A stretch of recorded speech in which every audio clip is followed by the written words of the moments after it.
Bem-vindo ao Suavemente Pode, o podcast que vai deixar a sua relação com a saúde mental mais suave. Eu sou a Raquel Werneck, psicóloga e criadora do Suavemente Pode. Bem-vindo!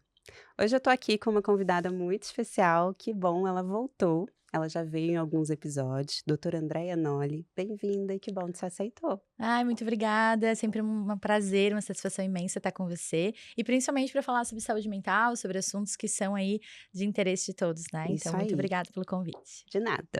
Andréia, eu já te conheço, fã de carteirinha, mas eu gostaria que você fizesse só uma breve apresentação para quem está te assistindo, te vendo pela primeira vez. Quem é você? Conta pra gente. Essa pergunta, né, pergunta de milhões. É.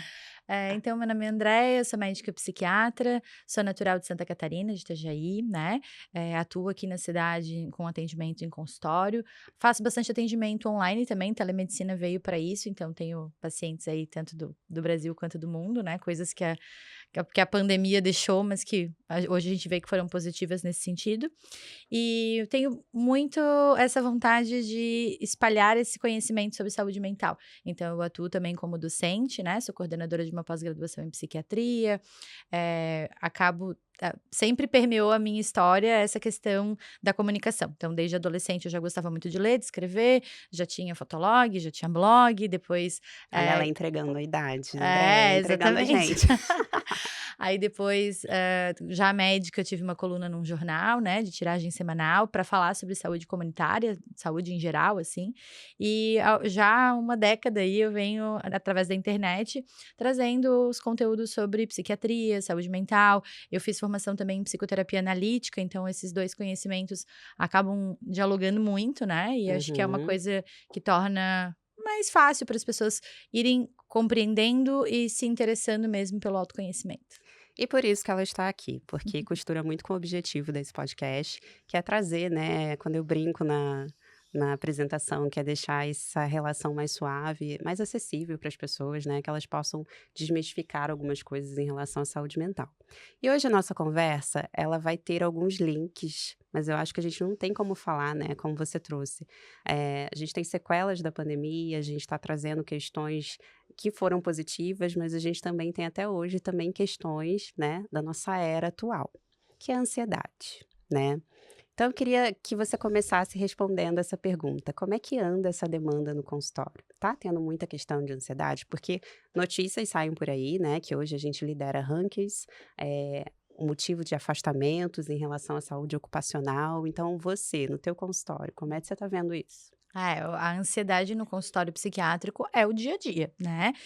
Infelizmente, o Brasil ocupa aí o ranking do país mais ansioso do mundo, e isso por diversas razões, né, inclusive razões políticas, econômicas e históricas mesmo do nosso país, da nossa cultura.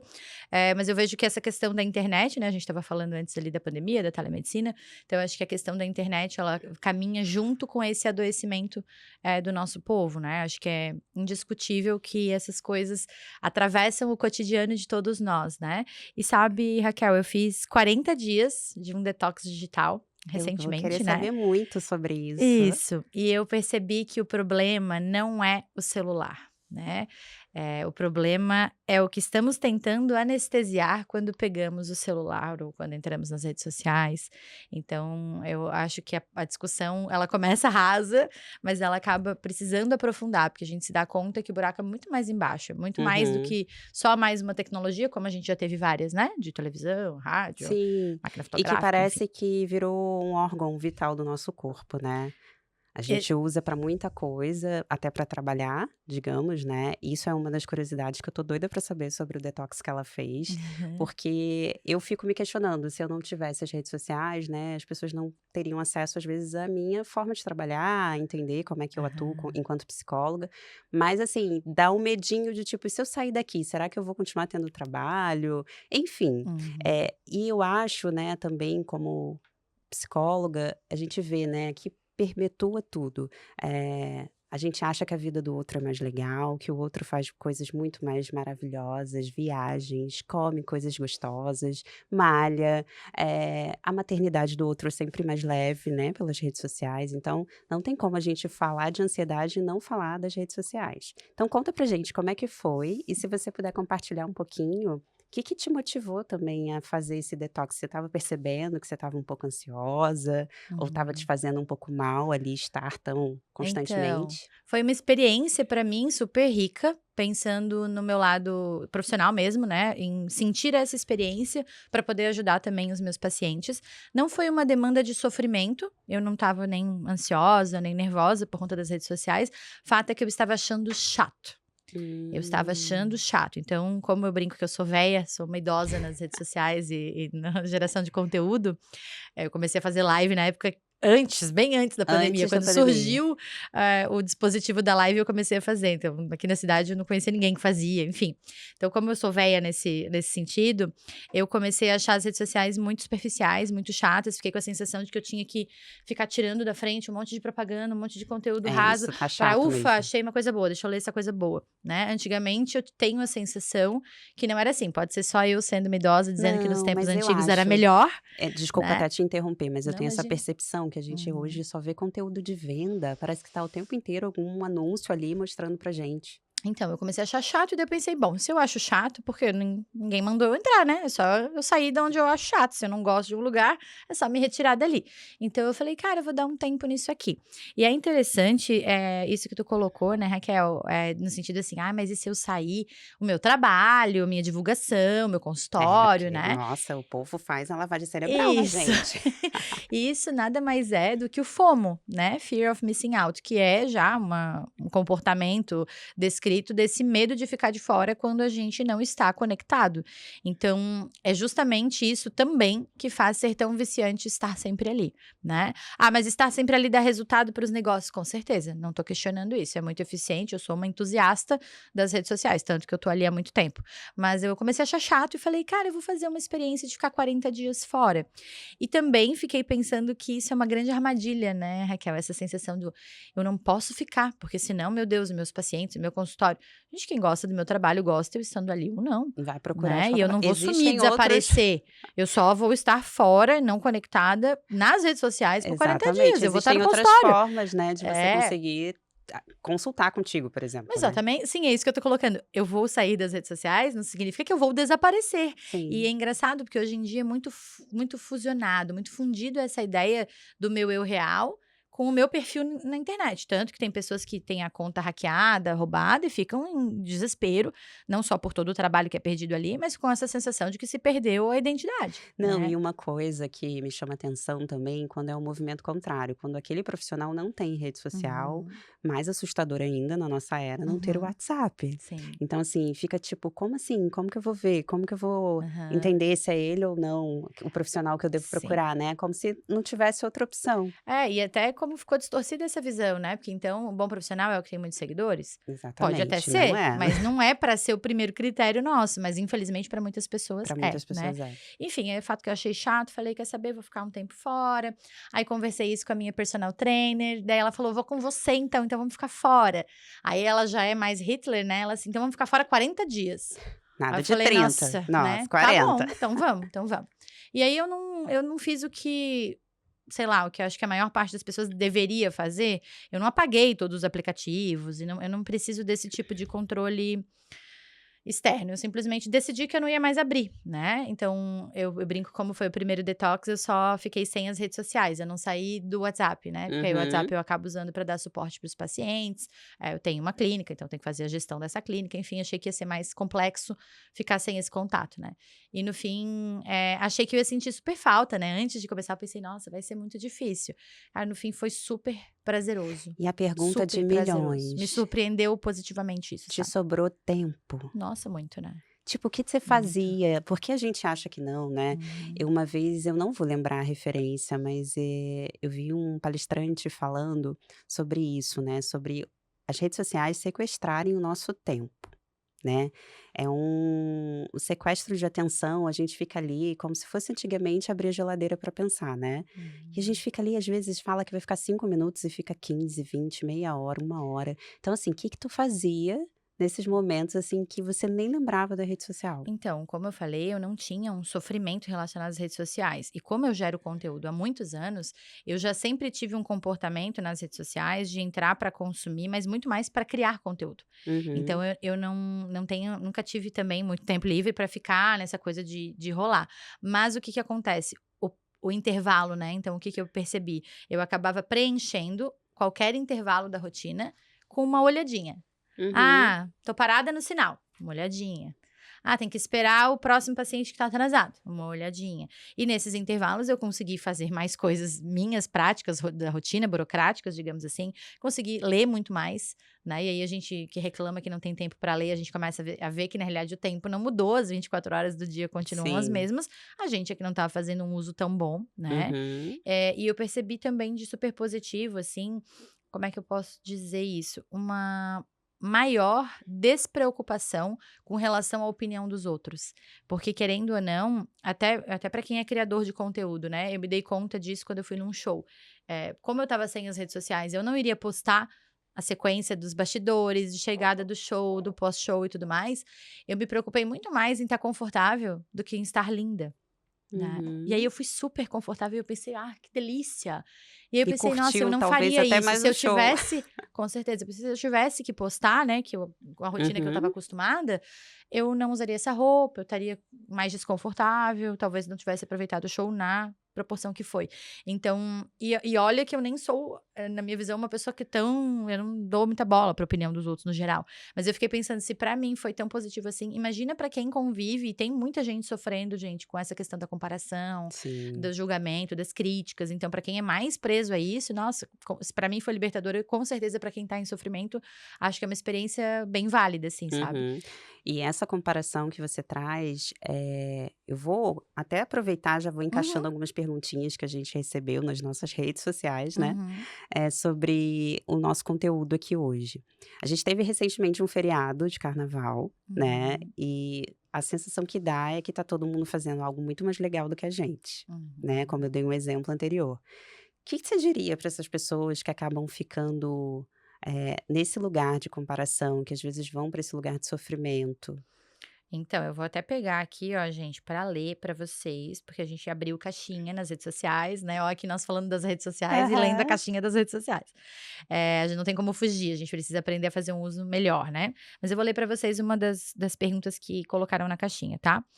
Eu acho interessante falar sobre detox digital. Recentemente, em uma conversa com uma funcionária, ela disse que foi o pior feriado de carnaval dela, porque todo mundo estava fazendo algo, menos ela. Exatamente Uhum. isso que você está falando, né, Raquel? Sim. Apesar de eu perceber que ela não se planeja para um feriado, essa comparação de ver nas telas todo mundo feliz e nem sequer conseguir aproveitar a própria escolha de não querer fazer nada.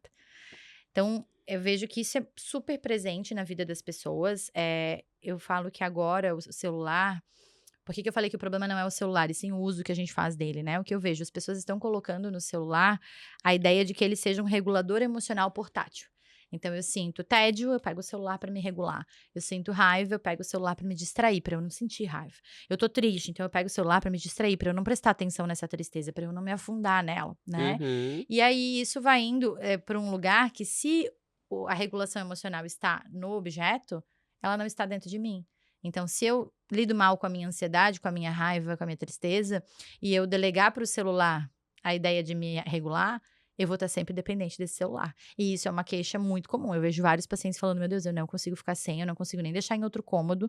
Se eu perco o Nossa. celular dentro de casa, eu fico desesperado. Então, assim, a gente vai criando uma dependência desse aparelho, porque a gente está fazendo dele, dando uma importância para ele, que não é o papel dele, não foi para isso que ele foi criado, E é né? impressionante quando a gente tem raramente, mas acontece de fato, essas quedas, né, das redes sociais, que às vezes a gente não consegue usar um WhatsApp, um Uhum. Instagram, e aí as pessoas ficam entrando ali como se fosse elevador, quando você aperta, assim, o Uhum. botão, como se pudesse preencher, né, essa necessidade, tipo, não Sim. sabe o que fazer. Sim, depois desse meu detox digital, agora mais recentemente, eu fui levar meu filho numa consulta médica de rotina, assim. E aí a gente chegou na clínica médica, então aquela situação clássica de sala de espera, tem que sentar e esperar, né? Então a Uhum. gente chegou, quando a gente chegou, eu reparei que as pessoas que estavam sentadas esperando, elas já estavam todas no celular, inclusive as crianças. Era uma clínica infantil, pediátrica, assim, né? Ok, aí a gente chegou e eu pensei, vou fazer um teste com ele, né. Meu filho já tem tempo restrito de tela, ele não usa celular à vontade, não nem tem, né, mas enfim, a gente chegou, eu sabia que ele ia me pedir, porque ele ia ver que as outras crianças estavam, Uhum. então, eu fiquei ali e ele falou: "E aí, mãe, me dá o teu telefone pra eu jogar um pouco?" Aí eu falei: "Ah, não, né, porque hoje não é o seu dia, nem o horário de você jogar." Aí ele: "Tá, mas o que que eu vou fazer então?" Aí eu: "Nada, E vou fazer tudo nada." bem, né. E aí a gente ficou ali na sala de espera, como faziam os índios, né, porque Sim, a impressão que dá é que o ET somos nós, porque estamos sem tela, as outras crianças cada uma enfiada no seu celular, os pais enfiados nos seus celulares, e a gente ficou ali, ó. E aí eu fiquei pensando, é muito difícil, porque se as outras crianças não estivessem na tela, talvez rolasse uma interação, eles talvez meu filho fosse brincassem, até né. brincar com outra criança, mas a outra criança já nem tá disponível, porque ela tá ali, ó. Eles viram zumbis, né, eles estão vivendo a outra dimensão, então ele não tá, as outras Uhum. crianças não estavam disponíveis pra brincar. E aí meu filho ficou ali, e aí ele olhou pra mão dele, ele olhou pro teto, ele mexeu no tênis, e aí gente, ele sobreviveu, né, porque a gente precisa, ensinar as crianças a se autorregularem, não vai dar pra ter celular toda hora, né, quando ele estiver trabalhando numa empresa, ele não vai poder ficar no Sim. telefone, e aí vai ser um grande sofrimento se ele não treinar isso desde cedo, né, então eu vejo que, eh, os adultos estão com certeza com problemas com relação ao uso abusivo de telas, e claramente a gente com problema com isso, a gente vai passar isso para os nossos filhos, porque como é que eu vou botar uma regra de uso abusivo de tela para o meu filho se eu estiver usando o tempo inteiro, né. Então as coisas estão muito interligadas, né, e Uhum. interligadas também com o nível de ansiedade que, não estar consumindo telas gera nas crianças e também em nós, né. Tu falou Uhum. agora da comparação e das redes sociais, a gente estava falando sobre a dificuldade ali na caixinha da pessoa lidar com ver o outro no momento bom, né, e não estar num momento tão bom assim. As redes sociais são recortes da vida das pessoas. Sim, a gente Recortes. quantas vezes, né, eu acho que a gente tem essa experiência clínica que a gente acaba conhecendo a história dos nossos pacientes mais a fundo. Às vezes, né, a gente vê ali na rede social, mas as pessoas nem imaginam qual é a demanda que aquela Ah, pessoa traz, né, quais são os com certeza. sofrimentos, as questões. Então, assim, é literalmente essa ampliação de consciência. E aproveitando que você está falando disso, eu queria só voltar um pouquinho quando a gente trouxe essa demanda, né, que está crescendo cada vez mais no consultório, e você tendo feito esse detox, qual você diria que é a grande sacada para um tratamento de ansiedade? Eu acho que a grande sacada, assim, que as pessoas, não entenderam. Porque as pessoas com ansiedade, elas vêm com a ideia assim, ó: "Eu me sinto muito ansiosa em função do meu trabalho", ou "Eu me sinto muito ansiosa em função da minha maternidade", ou "Muito ansiosa em função do meu relacionamento". Então eu preciso resolver o trabalho, o filho, o relacionamento. Elas querem controlar os fatores externos. E isso não é possível, né, gente. Olha eu dando essa péssima notícia pra você A hoje. gente vai É contar uma essa péssima notícia, eu vim aqui para trazer essa infelizmente. péssima notícia para você. Não vai dar para controlar o fator externo e vamos supor que desse, vamos supor que eu conseguisse trocar o seu trabalho é estressante, eu troco o seu trabalho. Ainda assim vão surgir coisas inesperadas, porque a vida acontece enquanto a gente conversa, né, vão Uhum, surgir coisas inesperadas que você não vai controlar. Então a grande sacada do tratamento da ansiedade é o paciente entender que ele vai precisar trabalhar na base. Então o que que eu vejo? O paciente ansioso, via de regra, ele tem 3 problemas em como ele vê o mundo. Primeiro deles, ele superestima a ameaça, né, então eu brinco que ele tá vendo o desafio dele, o obstáculo dele, como se fosse um grande monstro, um monstrão. E às vezes é só um monstrinho, mas ele tá vendo como um potencializa monstrão. aquilo, Ele né. superestima o tamanho da ameaça. Esse é o primeiro problema. Segundo problema, ele subestima a capacidade dele de enfrentar o monstrão. Então, o monstrão não é do tamanho todo que ele imagina, e ele também se sente incapaz de lidar com esse monstrão, porque ele não tem ferramentas, ele nunca desenvolveu essas ferramentas, né. E o terceiro problema da pessoa ansiosa é a intolerância à incerteza, ao que ele não controla. Então, será que eu vou passar no vestibular? Talvez sim, talvez não. Será que o cara vai me ligar no dia seguinte? Talvez sim, talvez não. Será que eu vou ser chamada no processo seletivo? Talvez sim, talvez não. E esse talvez não desencadeia nas pessoas uma enorme ansiedade, né, e muitas vezes é isso que faz buscar ajuda, o que é ótimo, Por que que eu mando todos os meus pacientes para terapia, né? Via de regra, a grande maioria. Sim. Porque se eu não trabalhar esses 3 problemas de como a pessoa vê o mundo, eu posso dar o melhor remédio do mundo para ela parar de se sentir ansiosa, passar mal no corpo dela, porque a ansiedade Uhum. dá muito sintoma físico, né? Sim. Então, vai melhorar com o tratamento medicamentoso, um quadro de ansiedade grande? Vai!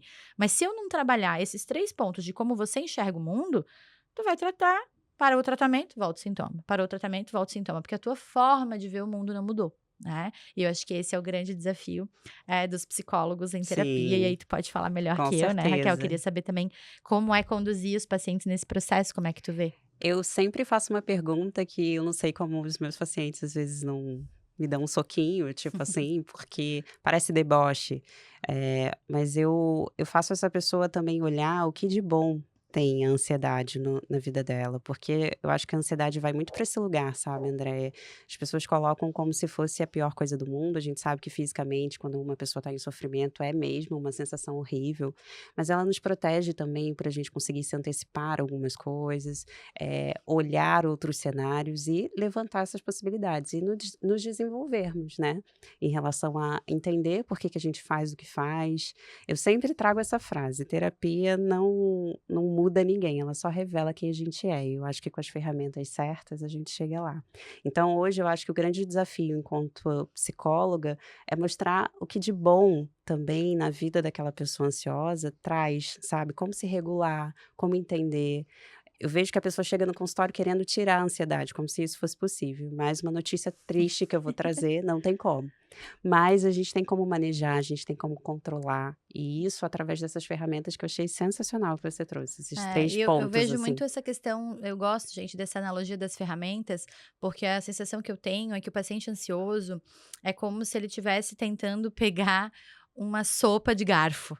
É, Sabe? Então não é que ele é ruim, ele é errado. Não, não, ele só tá com a ferramenta errada, que aquela ferramenta vai demorar mais, ele vai sofrer, vai ficar impaciente, vai se cansar mais, né? Então, a gente, através da psicoterapia, consegue desenvolver, sim, ferramentas, e ferramentas muitas vezes que a gente não acessou, porque às vezes a nossa família também não tinha essas ferramentas. Às sim, vezes a pessoa também vem de um lar em que a mãe é ansiosa, o pai era ausente, a educação não foi das melhores por N questões, às vezes sociais, né? Mas e aí? E aí a gente não vive aquela vida lá. A gente vive hoje, na vida adulta, a possibilidade de nos munir de ferramentas melhores, e uma né. coisa que eu percebo, eu acho que a gente também está tendo um estilo de vida ansioso, né. E aí costurando também com isso que a gente está trazendo em relação às redes sociais, ao estímulo de ansiedade que a gente está vivendo, uma outra pauta que a gente não tem como não falar são os relacionamentos. O que eu recebo no consultório de esposas reclamando que o marido não sai do celular, porque ele só trabalha no celular, que ele não presta atenção. E aí a gente começa a ver, a gente vai no restaurante, a gente vai jantar, tá todo mundo ali, parece que postar ficou mais importante do que viver. Então, como é que você olha esses relacionamentos, né? E até essa distorção, não só de comparação, mas como é que as pessoas olham as relações dos outros, né? Porque aí com certeza vão olhar, nossa, fulano tá sempre namorando, é um casal estável. Ou então aquela pessoa que tá sempre postando que tá em festa, ai, é solteirona, convicta. Como é que você olha, assim, como é que aparece também no teu consultório essa questão de relacionamento? Então, finalizando o papo da ansiedade, eu queria ainda falar que a ansiedade, ela não diminui quando você controla tudo, porque você nunca vai controlar tudo, sempre vai ter uma coisa nova, né. Ela diminui quando você aprende que você pode sobreviver àquilo que você não controla. E então tolerar essa angústia e aprender as ferramentas que você pode usar quando um problema surgir, traz autoconfiança para você.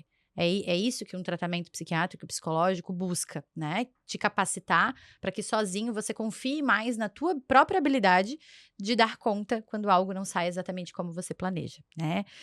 E aí, trazendo esse gancho que você falou da ansiedade nos relacionamentos, né? Ainda essa semana eu vi uma pessoa postando um vídeo que dizia assim: "Ai, tá todo mundo perguntando o que que eu tô usando, se é Monjaro, se eu fiz botox. Não, eu só não tenho mais alguém me irritando às 7 horas da manhã."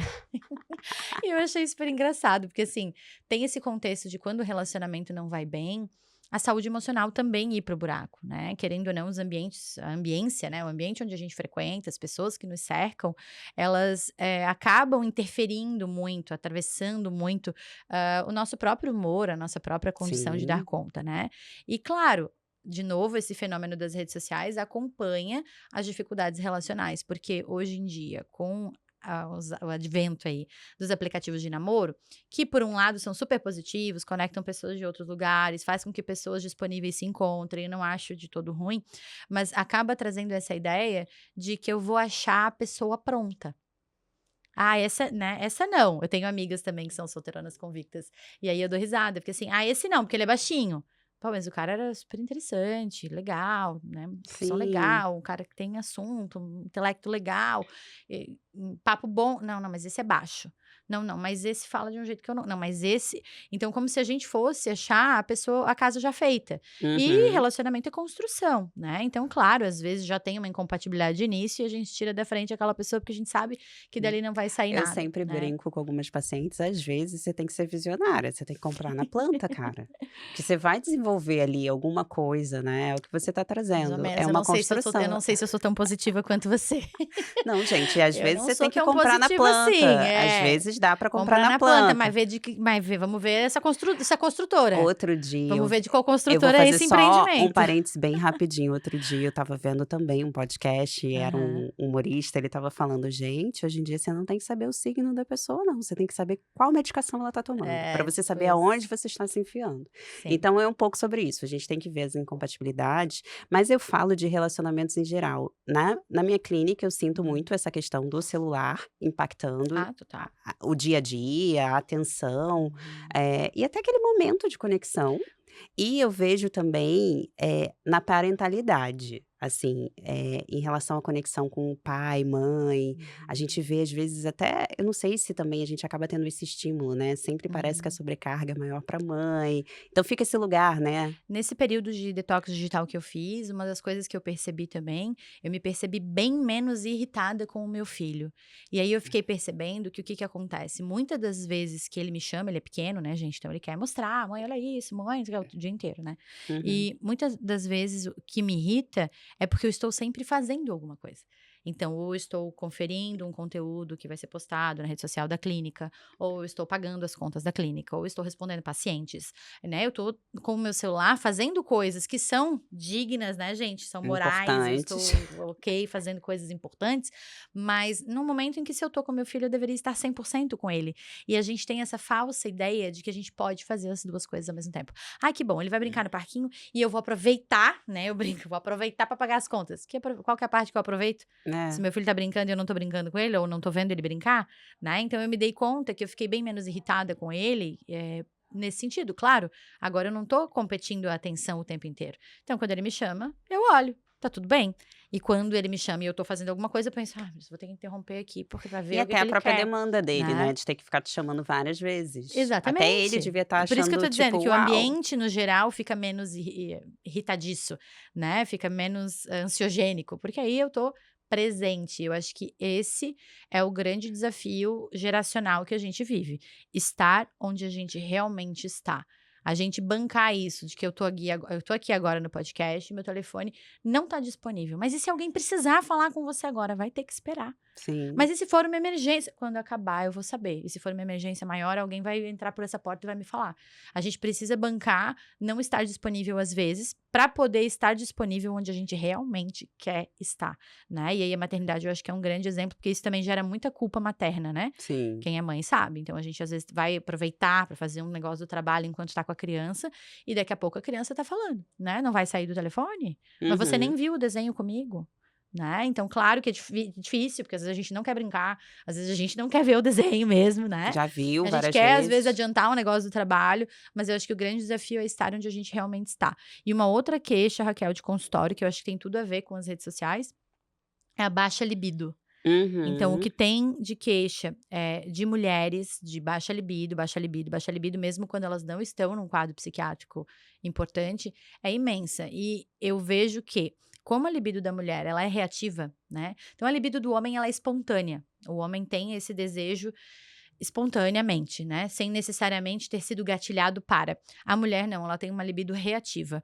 Como a mulher tem uma libido reativa e esse homem, esse marido, ele tá no telefone, ela não tá sendo estimulada. Então eu falo que, assim, essa cena do homem e a mulher resolve filho pra não sei o quê, janta, bota dormir, banho, não sei o que lá, trabalharam o dia inteiro, tá, agora vai os dois pro quarto, as pessoas, os dois no telefone. Daí, tipo, vai dar o horário, hein, a gente precisa ir dormir.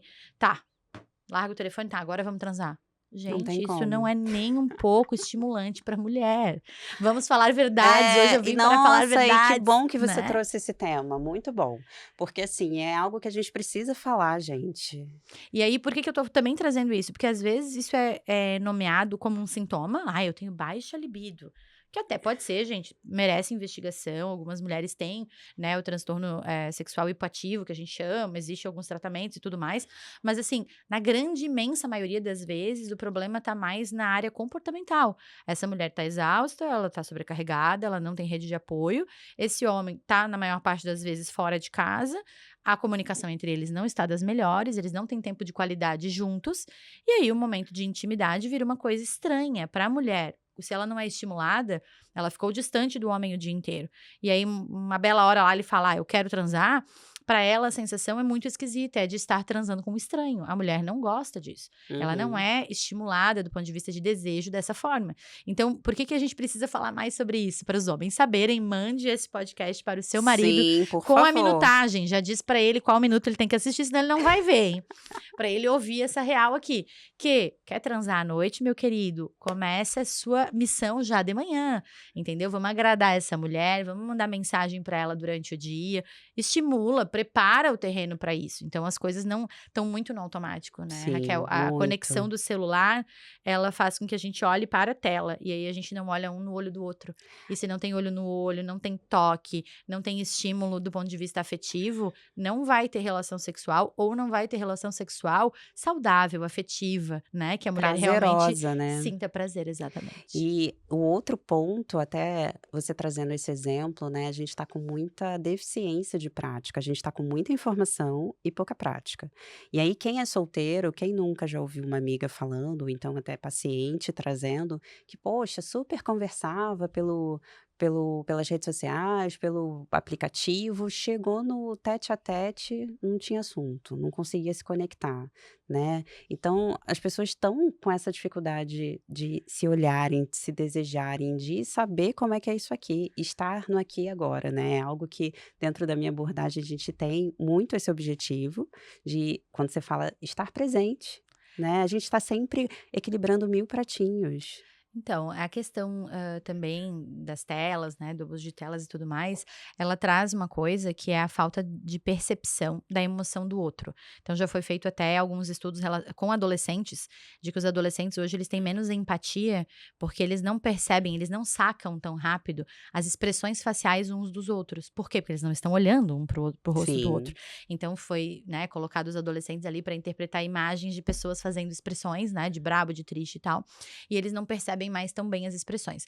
Por que que isso é ruim? E isso tem tudo a ver com a questão do namoro, dos aplicativos. Porque se eu não percebo os sinais que o outro me dá, a conversa não flui, fica esquisita, né?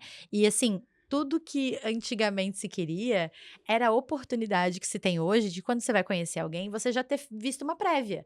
Então, Sim, se alguém vai gente. namorar, né, a fulaninha, e já viu que nas redes sociais da fulaninha ela pratica beach tênis, ela gosta de cachorrinho, ela tem não sei o que Já lá, tem já assunto. tem um assunto possível ali. Mas se eu não tenho essa capacidade de olhar o mundo do outro e tentar participar dele, ficam coisas meio estéreis, né? Coisas muito distanciadas. Então, essa coisa mais automática, né? E aí, Uhum. claro, é frustrante, né? Até porque, assim, os aplicativos de namoro em específico acabam direcionando muito para o sexo. E o sexo, ok, pode ser feito de uma forma casual e tudo mais, mas o sexo, principalmente o sexo que a mulher busca, é um sexo com significado, com um vínculo afetivo. Então, quando a gente atravessa isso, né, a gente coloca o sexo antes do vínculo afetivo, fica uma coisa meio esquisita. Pode até ser que a relação sexual em si foi prazerosa, mas às vezes tem aquela coisa, pois é, mas aí agora acabou a relação sexual e eu vou ter que dormir com essa pessoa? Eu já ouvi de algumas amigas isso, eu não quero esse cara na minha casa. Sim, eu também já Né, ouvi. e de homens é a mesma Como tá coisa, né, eu difícil quero que se eu pago Uber conectar. pra ela poder ir embora. Então assim, pois é, mas o objetivo era só transar ou é começar a ter um relacionamento? E veja, como a relação sexual às vezes ela vai ser prazerosa, eu vejo que muitos homens ficam nessa troca constante de parceiras, mas eles também não estão satisfeitos, né. Então Uhum. eu vejo os 2 lados, vejo homens reclamando de mulheres que se se submetem a esse tipo de relacionamento mais casual, e aí eles não valorizam, né? E vejo mulheres reclamando que não encontram homens que queiram algo sério e tudo mais. Então, eu acho que entre o tudo proibido de antigamente e o tudo liberado de hoje, a gente precisa caminhar para um meio termo mais equilibrado que atenda aos desejos de ambas as partes, porque eu acho que o desejo antigo do homem de estalar o dedo e ter uma mulher diferente a cada dia foi realizado, porque hoje em dia com aplicativos de namoro isso é super possível, né? Uhum. Mas o desejo da mulher de ter um parceiro, um companheiro e tudo mais, ele não é contemplado nesse formato atual de paquera, né? Então acho que Sim, isso também é uma reflexão que precisa vir. Eu vou entrar nos aplicativos de namoro ou não? Não sei, é isso que eu busco, né? Porque não tem certo e errado. Às vezes as pessoas ficam muito presas no é certo ou errado, devo ou não devo. E eu acho que a terapia traz muito mais essa reflexão do pra mim vai funcionar? Pro meu estilo, meu jeito de se relacionar, para o que eu busco para o meu futuro. Faz sentido eu buscar alguém ali? Se faz, beleza, né? Acho que é uma reflexão necessária, né? sim.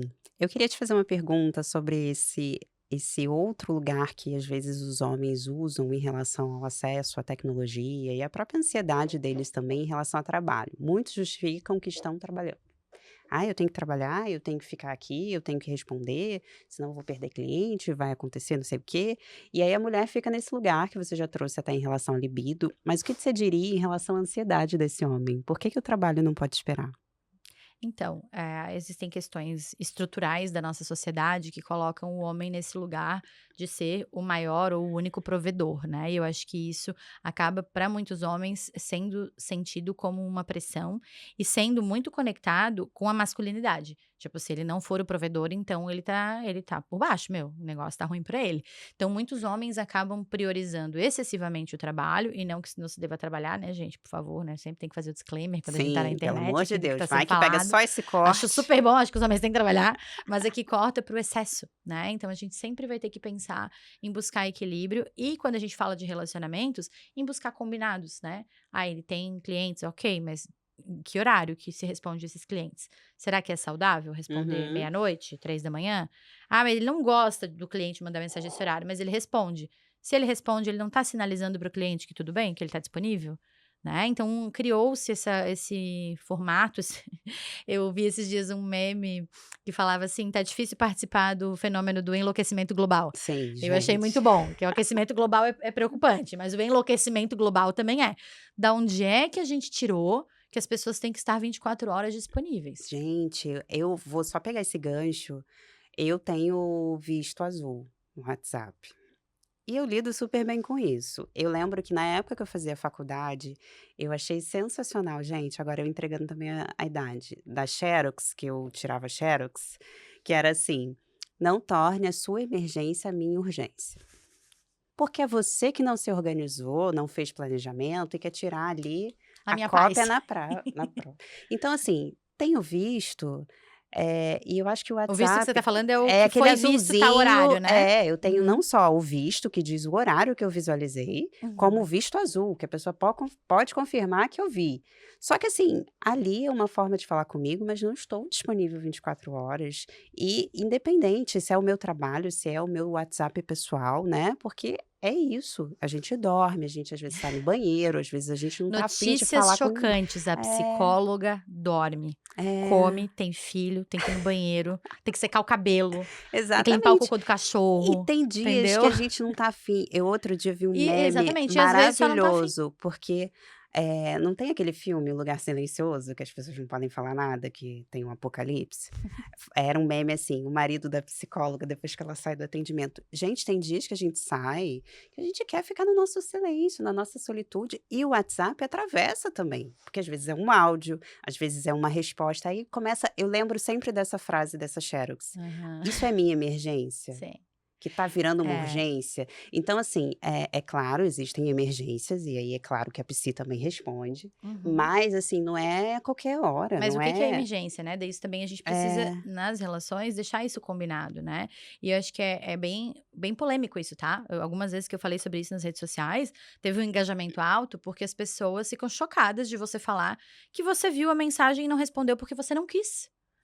E eu gente, acho isso engraçado. a gente Gente, eu não trabalhava quis. com e-mail, Então, carta. e às vezes eu não quero responder por N motivos, mas as pessoas já interpretam isso como um lugar de descuido, de desamparo, né, elas De interpretam isso por abandono conta das também. questões próprias delas, mas Aham. assim, muitas vezes é exatamente o oposto.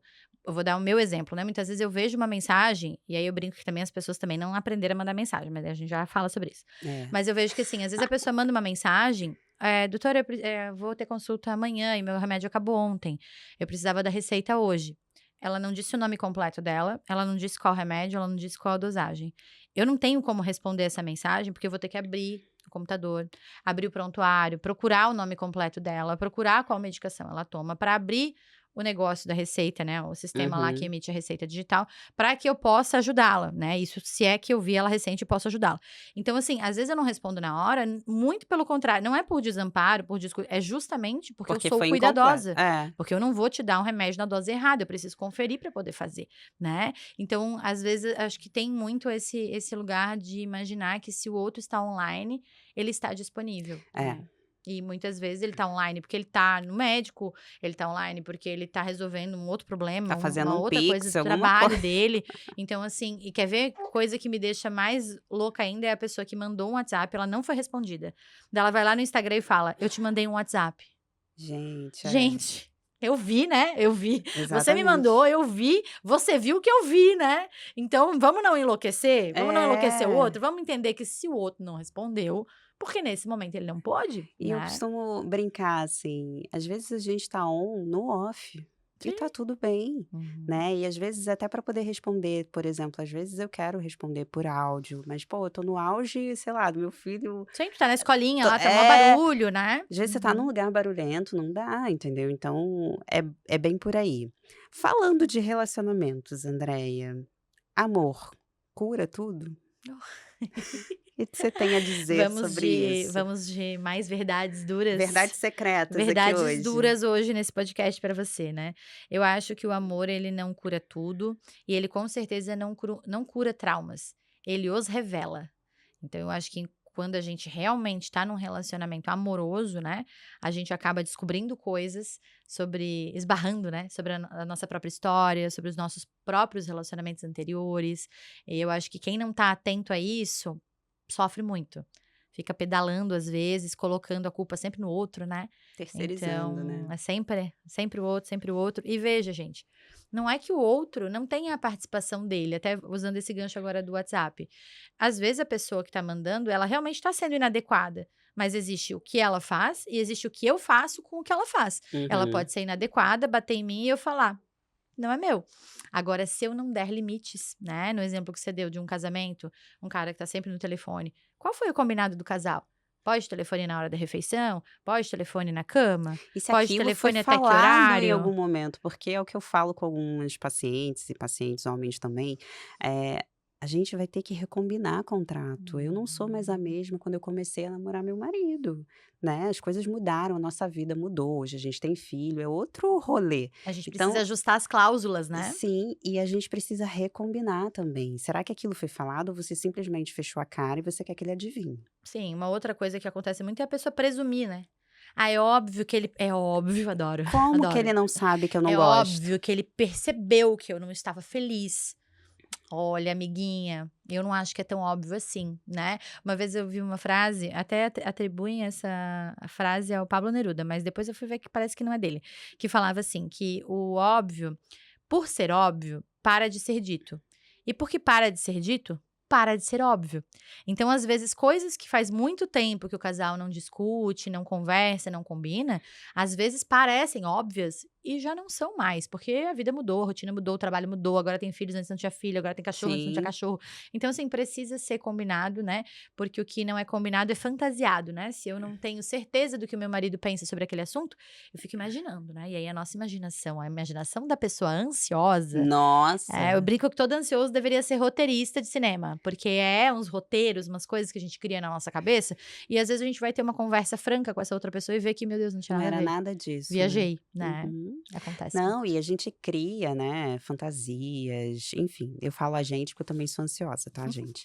Mas assim, falando ainda mais de relacionamentos, eu queria abrir algumas perguntinhas que a gente recebeu. Uhum. Deixa eu abrir aqui pra gente ver juntas.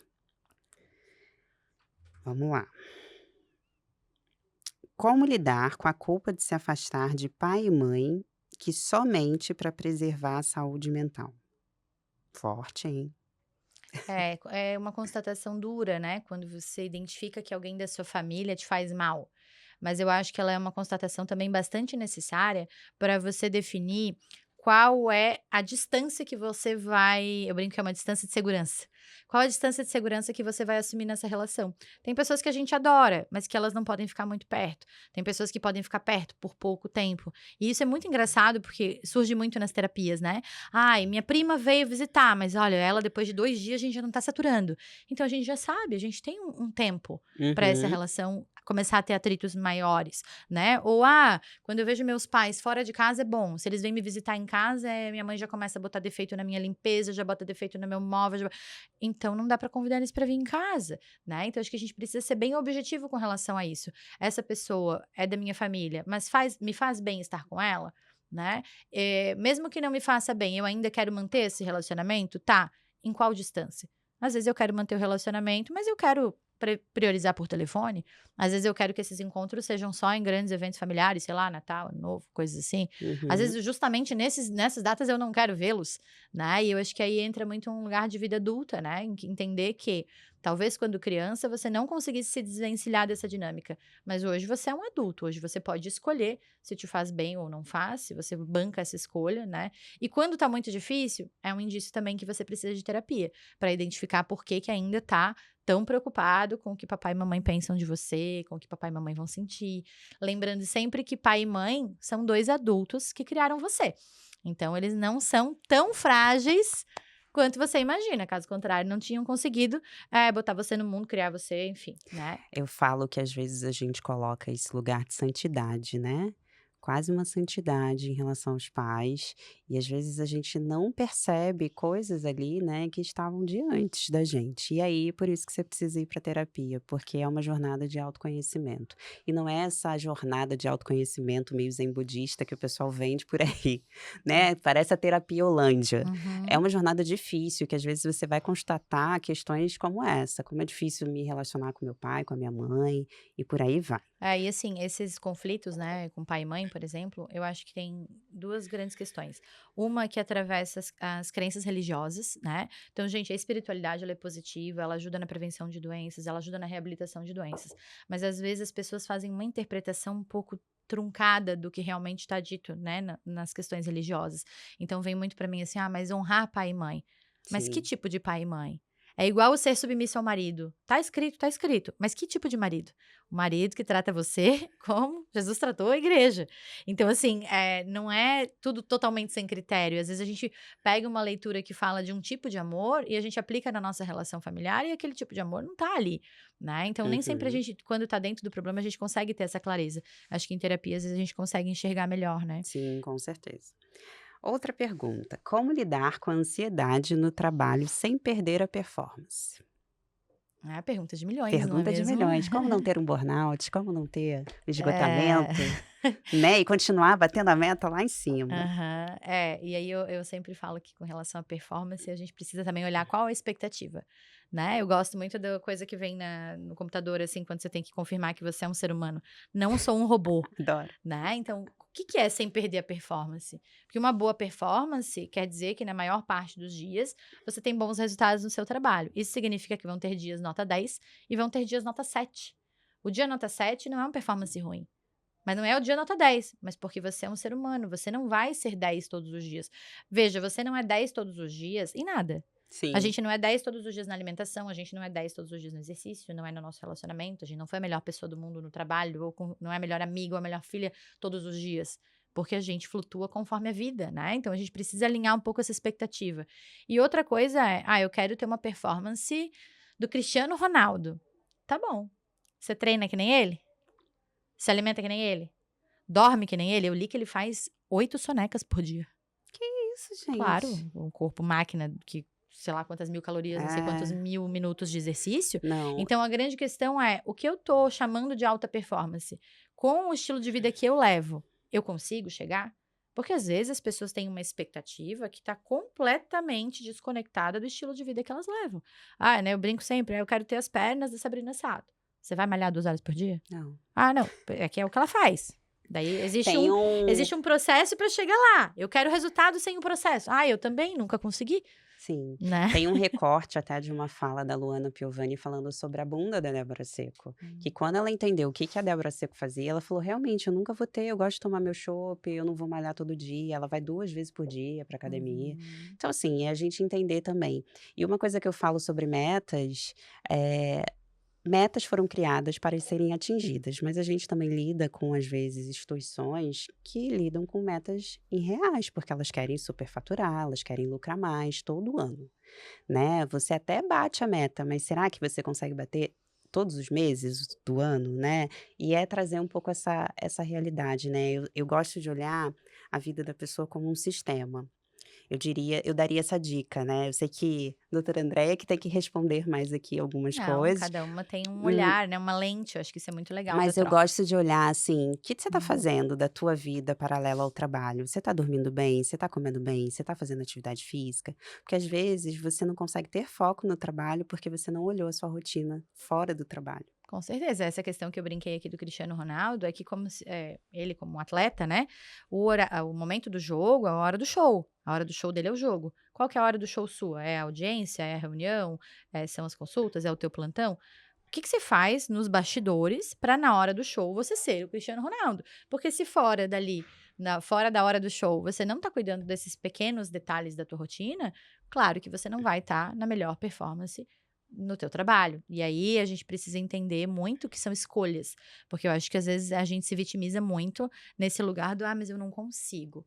Ah, eu não consigo", e na realidade às vezes a gente escolheu outra coisa. Eu escolho não me dedicar a, sei lá, ao meu sono hoje, porque eu estou num projeto de trabalho que eu vou pagar o preço de trabalhar à noite.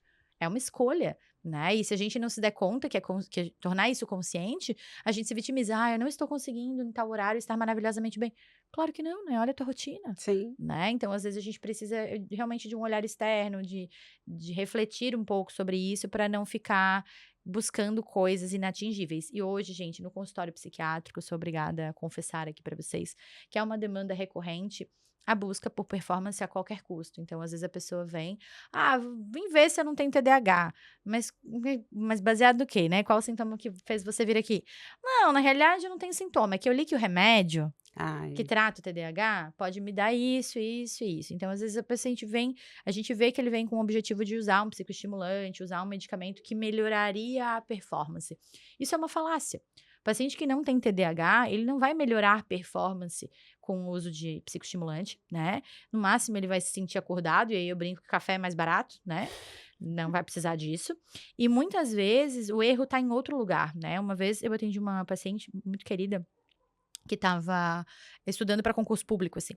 E aí ela veio com essa demanda, se usasse um remédio ajudaria e tal. Eu sempre: "Ah, vamos ver aqui como é que tá a tua vida", e a gente conversa bastante sobre isso, né.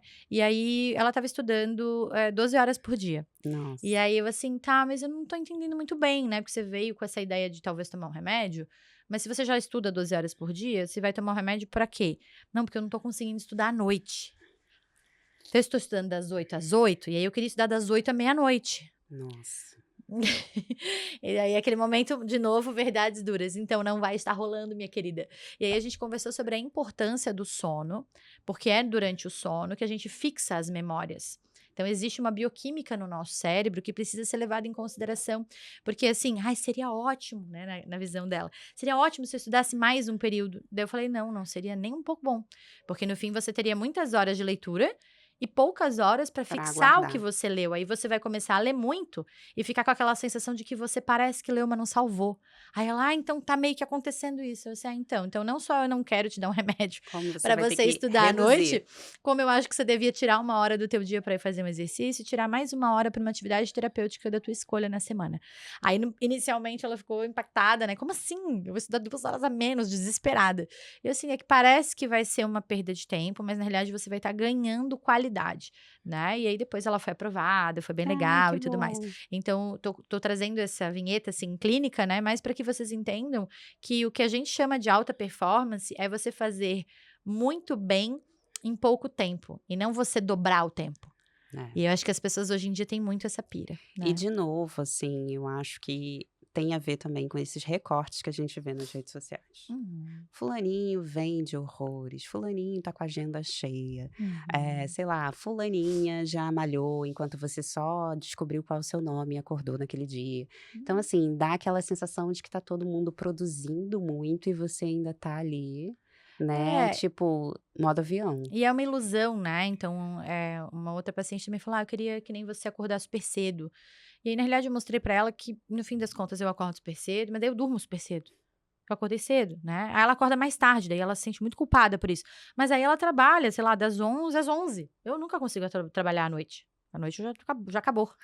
Não tenho mais nada para doar para o universo, é o horário de eu descansar o soninho da beleza, né. Sim, Então é senhora. uma ilusão, assim, porque viu que eu acordei cedo, eu sou mais produtiva que ela, é uma distorção cognitiva e as redes sociais favorecem muito isso, né. Então, o filtro negativo, a vida do outro é sempre melhor, a minha não tem todo esse brilho.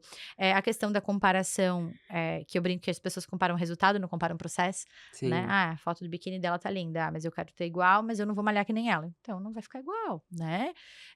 Enfim, muitas coisas que eu acho que a gente precisa ter cuidado, porque, tá rolando aí uma trend, acho até que você viu, que é assim, muitos problemas seus somem se você desligar a internet. E é isso, né, se você não se comparar, se você não seguir a blogueira, será que teu corpo realmente tá tão ruim? Sim. Será que a tua vida, tua casa, teus filhos, tua maternidade é tão ruim? Eu Ou costumo será que é só uma comparação contínua de nunca atingir o objetivo? eu costumo dizer que a gente precisa parar de normalizar o anormal, né, e olhar que é normal. É normal a gente ter celulite, é normal a gente ter olheira, às vezes, né, aquela questão do filtro também, quando veio aquela polêmica que ia acabar, tinha gente que: "Meu Deus, como é que eu vou me Uhum, sustentar na rede social?" Sendo você, né. uhum, E eu acho que talvez, né, eu vejo alguns movimentos e até em algumas outras redes, de uma pegada mais orgânica, né, das pessoas começando a querer ver mais a normalidade, não tudo uhum. produzido. A gente está chegando na retinha final do nosso podcast, uma pena que passa Pena voando. mesmo, nossa, são assuntos, gente, que olha, Tinha que ser umas 3 horas rendem, de né, a gente podcast, poderia ficar aqui mas é por bom, horas. porque aí traz ela de novo, entendeu. Eu venho, eu Ela não venho. pegou ainda esse paranauê que eu faço. Mas assim, eu queria te pedir para deixar uma mensagem, né, para quem nos ouviu, para quem nos assistiu, sobre ansiedade, relacionamentos, o que seu coração mandar. Tá O que bom. você diria para as pessoas que nos escutaram? Qual a tua mensagem, assim, para a Várias gente coisas fechar? politicamente incorretas passando na minha cabeça agora. Eu queria, na realidade, colocar para as pessoas que a gente repete na nossa vida aquilo que a gente não elaborou emocionalmente. Então, muitas vezes, o que você está vivendo hoje, você já viveu em outra época da sua vida, e isso começa a te pegar, né? Nossa, eu tô de novo. Esses dias uma paciente falou para mim, tô no terceiro relacionamento, parece que é um roteiro. E que eu só tô trocando os outros personagens, assim, eu tô vivendo a mesma Nossa. coisa, né? Então, se você tem a sensação que você tá vivendo um filme que você já viu, se você tem a sensação que a ansiedade está pautando a sua vida, você está deixando de ir a lugares por conta disso, você está evitando alguns relacionamentos por conta disso, talvez seja o momento de você permitir se olhar, né? Realmente entender que esse excesso de ansiedade te paralisa e que talvez por isso você não esteja alcançando o potencial, a performance que você espera, né? Mas fato é, não dá para transformar quem você é, mas dá para te munir com ferramentas melhores, né? Fica muito mais fácil quando a gente tem a ferramenta certa. Então não deixe de buscar ajuda, procure também bons profissionais, né, siga a Raquel nas redes sociais, a mim, e outros profissionais que você, né, pesquisou e viu que são legais. Acho que quanto mais informação, melhor, mas mais do que informação, a gente precisa ir para ação, né. Tem um ditado que fala assim: "Ah, ele já sabe disso, isso é metade do caminho", e eu sempre brinco: "Sim, mas é só metade não chega". Então, às vezes, você também já consumiu muito conteúdo, mas não tomou a decisão. Tudo começa com uma decisão. A decisão de buscar ajuda, de buscar um bom profissional. Esse ano eu vou fazer terapia, né? Esse ano Uhum. eu vou me cuidar, vou iniciar o exercício. Então, realmente se cuide. A sua mente é onde você realmente vai estar sempre, né? É o seu lar. Então, cuide bem. Ai, que lindo. Obrigada, Andréia. Obrigada Que novamente você pelo volte de convite. novo. E esse foi o episódio de hoje. Até a próxima. Tchau.